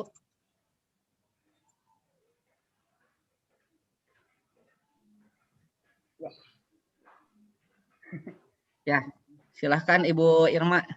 Ya, Assalamualaikum. Waalaikumsalam warahmatullahi wabarakatuh. Ini Pak, saya bingung tentang, saya sebagai wali kelas, kelas 8 MTSN. Tapi bingungnya begini, di sekolah saya ada pembiasaan tentang sholat duha dan tilawah. Cuman anak itu susah banget, malas banget, tidak mau untuk melakukan tilawah, duha, dan sebagainya. Malah KBM juga tidak, Pak. Jadi telat. Hal itu dibantu terus sama orang tuanya. Terus saya tanya kenapa bisa telat seperti ini? Katanya terlalu banyak main game. Terus saya bilang, Ibu kalau main game harusnya kan udah sama BK juga, harusnya ke psikiater. Kata ibunya, ini karena tidak punya biaya, katanya itu. Jadi bagaimana Pak cara solusinya gitu? Aduh, Terima sejujurnya kasih Pak. ini pertanyaan yang berat. Jangankan anak kecil, orang tua pun banyak yang kecanduan, gitu ya. Berat. Ya itulah setan. Setan itu mau membazirkan resources kita, waktu kita dipakai buat main game, pulsa kita dipakai buat main game, gitu ya. Berat, butuh dukungan yang kuat dari orang tua dan sekitarnya. Tidak hanya dari guru. Kalau ibu berpendapat berharap bisa mengubahnya sendiri, tidak bisa, harus main pingpong dengan orang tuanya. Itulah pentingnya hubungan orang tua dengan guru yang sangat akrab, gitu ya. Gitu. Dan karena sudah menyangkut masalah penyakit, WHO mengkategorikan sekarang kecanduan game itu sebagai penyakit. Dan respons di otak kita agak mirip narkotik. Cuma kalau narkotik itu stimulusnya bersifat kimiawi, kali ini bersifat pulsa-pulsa listrik yang menyebabkan rasa senang, rasa puas mencapai sesuatu dan tergantung begitu. Itu semacam penyakit serupa. Jadi butuh penyembuhan yang tidak mudah. Bagaimana tidak mudahnya? Bapak Ibu sekalian, sederhanalah, orang menghentikan merokok aja juga sulit. Ya kira-kira setara dengan itu tingkat kesulitannya. Jadi kita memang baik dengan lidi maupun dengan permen ya harus terus, tidak boleh bosan-bosan. Tapi kebetulan juga memang kan istilahnya itu surga itu di bawah telapak kaki ibu ya. Kenapa surga di bawah telapak kaki ibu? Karena Rasulullah ingin mengajarkan bahwa kalau kita ingin menatap jalan ke surga, tataplah orang yang tulus melayani. Bukan orang yang jago berargumentasi. Kita pun dalam menghadapi murid harus berlaku seperti ibu juga, begitu, menggantikan fungsi ibu. Tetap aja begitu, mau baik mau itu murid kita yang harus diangkat begitu ya. Memang kita harus tidak berhenti dengan segala upaya termasuk doanya begitu. Apa boleh buat itu termasuk proyek pahala kita. Dan saya bersimpati Bapak Ibu sekalian, Bapak Ibu sendirian tidak sendiri menghadapi itu. Orang tua pun tidak sendirian. Bagaimana kita hidup di tengah rokok, ditambah sekarang rokok itu namanya adalah game gitu. Itu masalah. Kita harus bersama-sama memecahkan masalah itu. Bagaimana agar anak-anak itu mulai dulu dengan ya dari orang tua sih ya, sebelum mereka itu dilemparkan pada ibu umur 6-7 tahun kan diasuh orang tua dulu. Pembiasaannya ada di orang tua dulu. Nah, ini yang jadi masalah. Bagaimana kita harus menjangkau PAUD dan sebagainya. Bagaimana agar orang tua itu mengerti bahwa kebiasaan-kebiasaan yang dibentuk oleh orang tuanya itu yang turun pada anaknya. Ya kalau orang tuanya juga kerjanya lalai dengan urusan-urusan begitu ya nggak bisa berharap kita punya anak yang dengan sendirinya tanpa usaha sungguh-sungguh dari lingkungannya untuk mengubah itu. Saya bersimpati terhadap masalah ini. Ini masalah kita bersama dan bukan hanya bangsa Indonesia, seluruh umat manusia di dunia menghadapi masalah peliknya melepaskan anak kita dari kecanduan untuk bermain game. Anak ITB pun banyak yang gagal karena game. Banyak. Saya sejujurnya aja mengatakan, selain butuh latihan fisik, bukan psikiater, mungkin psikolog ya pada tahap awal itu begitu. Ya memang kita harus berlatih jadi psikolog kemudian begitu ya. Kalau jadi psikiater kan umumnya dengan obat gitu ya begitu, dengan obat kimiawi. Ya butuh doa juga ya sama-sama, selain membentengi anak-anak kita. Ya dengan orang tua harus lebih intensif sih begitu. Sejujurnya tidak ada obat mudah, Bu. Ya gampangannya persis seperti menghadapi orang merokok lah, Bu. Gak gampang. Gitu ya, butuh tekad yang kuat pada dirinya sendiri dan lingkungannya. Itu Bu, saya sekali lagi tidak punya solusi mudah untuk itu. Itu Kang Arfan. Oke, ya siap. Terima kasih Pak Syarif atas jawabannya. Oke, kita ke satu yang terakhir. Oke, mohon maaf, putus-putus.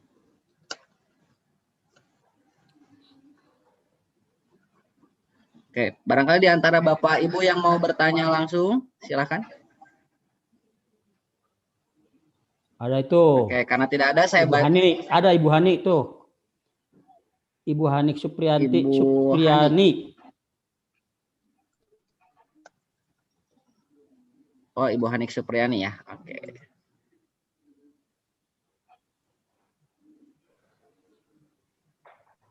Assalamualaikum warahmatullahi wabarakatuh. Waalaikumsalam. Waalaikumsalam warahmatullahi. Iya, Bapak terus terang ada pertentangan batin ya pada diri saya, karena saya merasa tambah lama saya itu bergema. Nah, tambah lama saya merasa tidak memberi sumbangsi yang lebih baik dari yang sebelumnya. Karena merasakan bahwa pendidikan karakter yang diterima pada siswa sekarang itu berbeda dengan yang dulu.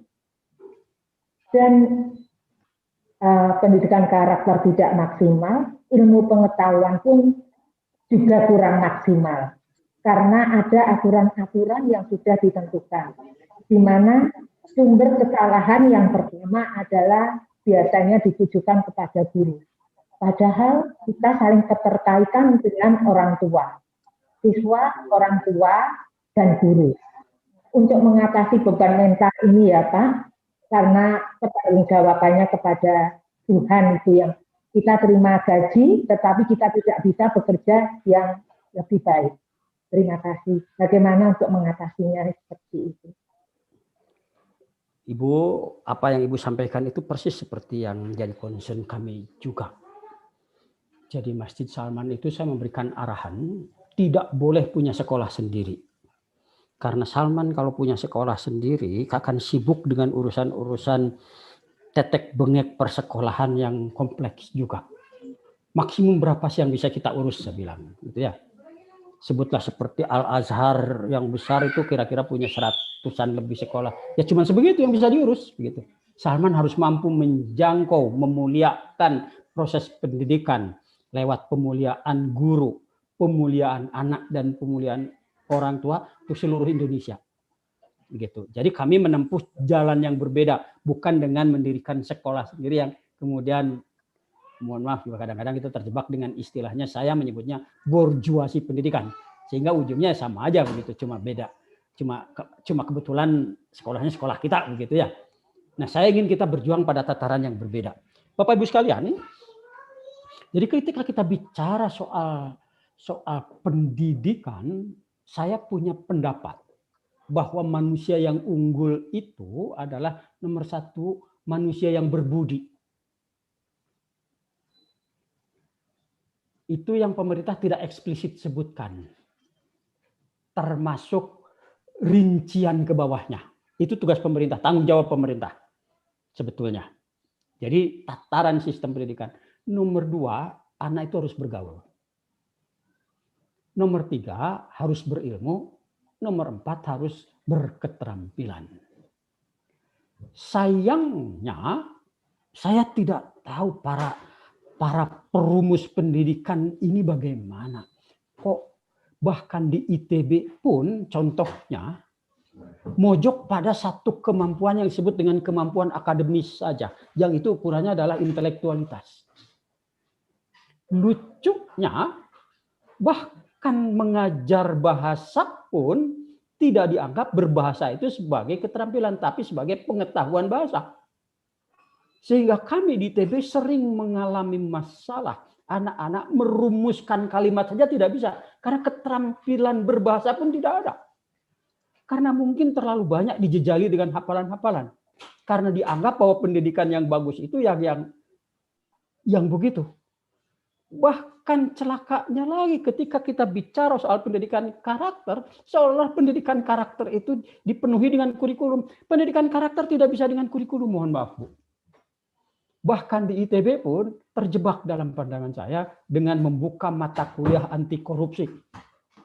Wow, Bu, Bapak, orang yang masuk akabri 4 tahun bisa dididik untuk membuat sepatunya tetap mengkilat. Bisa dididik kalau dipanggil langsung berdiri. Bisa dididik untuk tempat tidurnya selalu terbentang rapi. Bisa dididik untuk punya dada yang bidang dan perut yang ramping. Tapi tidak bisa dididik untuk bisa jadi jujur. Kejujuran tidak bisa dengan bahkan pembiasaan 4 tahun itu sekalipun. 18 tahun lamanya diasuh oleh orang tua, ditambah lingkungan, itu yang membentuk kita. Karena bahkan mereka-mereka yang korupsi kelas kakap, yang bukan mencuri kelas kecil-kecilan, tapi mencuri dengan perencanaan sengaja, termasuk mencuri bantuan sosial, termasuk mencuri apa saja, mereka orang-orang yang terdidik. Mereka orang-orang yang melek informasi. Mereka orang-orang intelek. Tetapi tidak punya pegangan hidup. Itu masalahnya. Jadi Bapak Ibu sekalian, primer soal sikap harus kembali. Bapak Ibu sekalian harus baik-baik dengan orang tua. Bapak Ibu sekalian, urusan sikap itu urusan ibu sebetulnya. Urusan ibu bapak, bukan urusan guru. Sebetulnya. Tetapi Bapak Ibu guru bisa menstimulasi itu. Bisa membantu para orang tua. Tanggung jawab primer pendidikan karakter, akhlak itu tanggung jawab primernya orang tua. Bapak Ibu sekalian, sekunder membantu mereka. Caranya sebenarnya enak sekali, Bu. Buat saya kalau mendidik anak itu. Yang dididik orang tuanya, tapi yang disuruh anaknya begitu. Suruh anaknya mulai di rumah memilah sampah begitu. Nah, kalau anak itu disuruh guru, biasanya dia nurut begitu. Nah, tinggal kita main dengan orang tuanya, begitu ya. Sebetulnya yang dididik itu orang tuanya. Di Salman pun juga begitu. Kita pura-puranya dalam tanda petik mendidik anak-anak lewat apa yang disebut dengan pendidikan anak-anak Salman. Tapi kita sebenarnya sedang mendidik bapak-bapak. Bapak-bapak suruh ikut pengajian, mana ada yang mau, Bu? Bapak, enggak ada bapak-bapak enggak suka pengajian. Tapi mulailah ibunya ngantar anak. Mulailah bapaknya nyupirin ibu ngantar anak ke Salman. Mulai mereka terekspos bahwa anaknya disuruh begini, nanti bapak ibunya malu dong kalau enggak. Sebetulnya begitu. Jadi main pingpong indahnya tuh di situ. Sebaliknya juga, Bapak Ibu sekalian, mohon baik-baik dengan orang tua. Nanti orang tua kalau pengen anaknya berubah supaya rajin mandi, dia bilang ke ibu gurunya, ibu guru tolong dibilangin anak saya supaya rajin mandi. Kalau disuruh ibu guru, anak-anak itu lebih nurut daripada disuruh orang tua. Saya yakin Bapak Ibu juga punya anak. Nanti nitip tuh sama gurunya, tolong ya bilangin. Karena saya juga banyak anak ustadz tuh nggak bisa diajarin sama orang tuanya, harus diajarin sama ustadz yang lain juga. Begitu. Nah inilah indahnya kalau ibu guru dan ibu rumah tangga ini kompak. Celakanya dalam beberapa hal pendidikan kita telah terjebak pada sistem borjuasi. Mohon maaf. Karena tingkat kesejahteraan guru juga kurang. Satu aspek ya, gitu ya. Ada yang bisa bertahan tapi ada yang tidak bisa bertahan. Terpaksa kita nyambi-nyambi sehingga tidak fokus pada pengembangan karakter. Sehingga anak-anak pun juga terabaikan. Sehingga kadang-kadang mohon maaf juga di antara kita terpaksa bikin les segala macam. Itu tidak bagus. Guru itu harus dimuliakan sungguh-sungguh oleh pemerintah sehingga guru itu betul-betul dicukupi, tidak harus mewah dalam pandangan saya. Guru itu hidupnya nyaman aja lah begitu ya, nggak harus dalam kelas mikir nanti sore beras dari mana begitu. Saya berharap betul itu tugas pemerintah. tugas yayasan. Yang kedua, tugas pemerintah itu memang menyediakan sistem pendidikan di mana anak-anak itu nggak heboh dengan beban-beban politik. Ya sekarang ada lagi pendidikan anti terorisme begitu. Ya Tuhan, pemerintah pakai otak nggak? Sorry, ini saya kasar ngomong ini ya gitu. Ini gimana orang-orang politik itu? Apa mereka nggak punya tenaga ahli pendidik? Apa kok ngomongnya begitu? Gitu. Segala macam ditimpakan ke dalam ruang kelas dan semuanya ditimpakan ke dalam kurikulum. Saya barusan diskusi dengan anggota Senat ITB, saya bilang, sorry ya, kalian Senat ini masalah, karena menganggap semua masalah harus kurikulum. Tidak, saya bilang. Saya sekolah di Jepang dapat ijazah, tapi dapat juga belajar bagaimana cara orang Jepang berperilaku. Termasuk saya berterima kasih pada pemerintah Jepang yang memberikan saya kesempatan hidup di Jepang, diperlakukan dengan baik. Nah, saya berharap di ITB pun contohnya, dan saya berharap Salman bisa tolong LPP itu nanti siapkan, memberikan contoh tentang keberadaban, tidak cuma dapat ijazah. Demikian pula anak-anak kita di sekolah kita. Nggak dapat ijazah dan nilai saja, tapi dapat kenang-kenangan yang baik dari Bapak Ibu guru. Ya, begitu ya. Itulah yang sebetulnya membentuk sikap mereka. Tidak ada di dalam kurikulumnya, karena kejujuran itu setiap saat. Karena kebersihan itu setiap saat. Karena sikap ramah, karena sikap melayani, sikap toleran terhadap sesama itu setiap saat. Tidak ada dalam jam-jam pelajaran. Dan nggak usah dipaksakan dalam jam pelajaran. Pemerintah tersesat dengan cara itu. Nah, Bapak Ibu sekalian, dengan forum yang ada, mari bersuara pada pemerintah. Sehingga kita menjadi pemain juga, bukan cuma pelaksana-pelaksana yang kemudian jadi tidak berdaya di tengah sistem pendidikan yang diciptakan pemerintah. Yang mereka punya kepentingan-kepentingan politik. Yang sayangnya kepentingan politik itu pun juga sangat dangkal kadang-kadang ya. Urusan terorisme harus ditimpakan lagi dalam kurikulum. Gimana pula ini? Urusan Pancasila pun dulu dengan P4 sudah gagal kok. Karena dikira Pancasila bisa diajarkan. Apalagi dihafal-hafalkan. Padahal kelakuan para pejabatnya tidak mencerminkan kepancasilaan itu sendiri kan. Kita sama tahu bahwa masalah moralitas, masalah sikap itu keteladanan. Omong kosong di depan kelas kalau begitu semua begitu. Memang bukan cuma tugas guru, tapi tugas kita sebagai orang tua bersama. Mari kita menempatkan diri walaupun kita guru jadi orang tua pengganti dan sekaligus menjadi fasilitator orang tua dalam rangka mendidik anak-anaknya.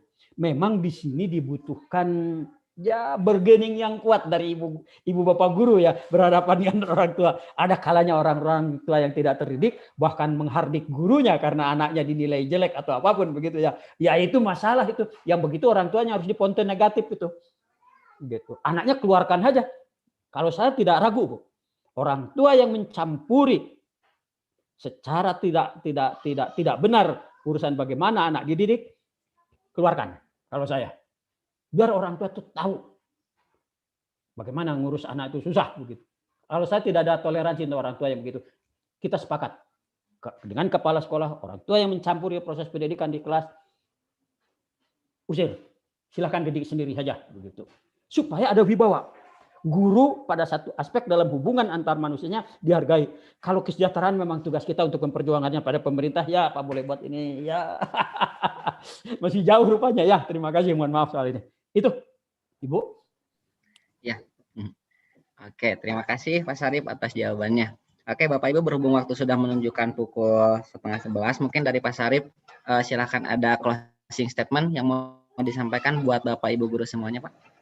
Bapak Ibu sekalian yang dimuliakan Allah, tangan Tuhan di muka bumi untuk membantu orang tua membentuk generasi harapan bangsa ini agar bangkit menjadi bangsa teladan di dunia.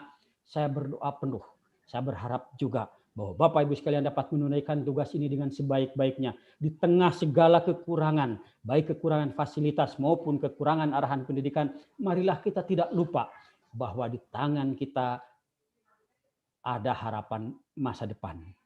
Tetapi dengan segala kekurangan prestasi-prestasi apapun, yang tidak boleh kekurangan adalah keteladanan itu sendiri. Itu yang bisa saya sampaikan di akhir. Terima kasih. Saya mohon maaf untuk segala kekurangan dan kelancangan ngajari ibu-ibu dan bapak guru.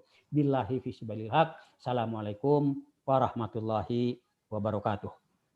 Waalaikumsalam warahmatullahi wabarakatuh. Ya, sekali lagi kami ucapkan terima kasih banyak kepada Pak Sarip yang telah bersedia meluangkan waktunya untuk berbagi bersama kita semuanya ya di webinar Sang Guru ya. Oke, sebelum kita tutup Bapak Ibu, saya mengingatkan kembali buat Bapak Ibu semuanya untuk isi daftar kehadiran serta resume ya sampai pukul 11:30. Jadi setelah ini silakan Bapak Ibu cek kembali yang udah kami sharekan tadi ya. Selain itu juga menginformasikan bahwa untuk serial webinar Sang Guru bulan Februari, informasinya sudah ada, sudah dapat dilihat. Mungkin Bapak Ibu nanti silakan jangan dulu membubarkan diri dari grup WhatsApp ya. Untuk informasinya nanti akan kami sharekan di sana. Kemudian selain itu untuk sertifikat juga, untuk sertifikat dari serial webinar yang sekarang, insya Allah bakalan bisa Bapak Ibu download 1 minggu dari sekarang ya, karena kami akan memastikan dulu apakah Bapak Ibu mengisi daftar kehadiran, kemudian kami juga akan melihat dari resume yang Bapak Ibu buat ya. Oke Bapak Ibu, kami dari LPW Salman beserta ruang kolaborasi juara mengucapkan terima kasih atas kehadiran Bapak dan Ibu semuanya di webinar kali ini. Mudah-mudahan apa yang disampaikan oleh pemateri bisa menjadi insight dan motivasi buat Bapak Ibu semuanya. Ya, kami juga apabila dalam penyampaiannya ada kekurangan, ya juga kami mohon kritik dan sarannya dari Bapak Ibu semuanya. Terima kasih atas perhatiannya. Marilah kita tutup dengan kifaratul majelis. Subhanakallahumma wa bihamdika asyhadu alla ilaha illa anta astaghfiruka wa atubu ilaik. Ya. Untuk materinya insya Allah nanti di-sharekan di grup ya Bapak Ibu. Jadi nanti jangan dulu membawakan di grup karena ada informasi yang akan kami sampaikan. Terima kasih. Assalamualaikum warahmatullahi wabarakatuh.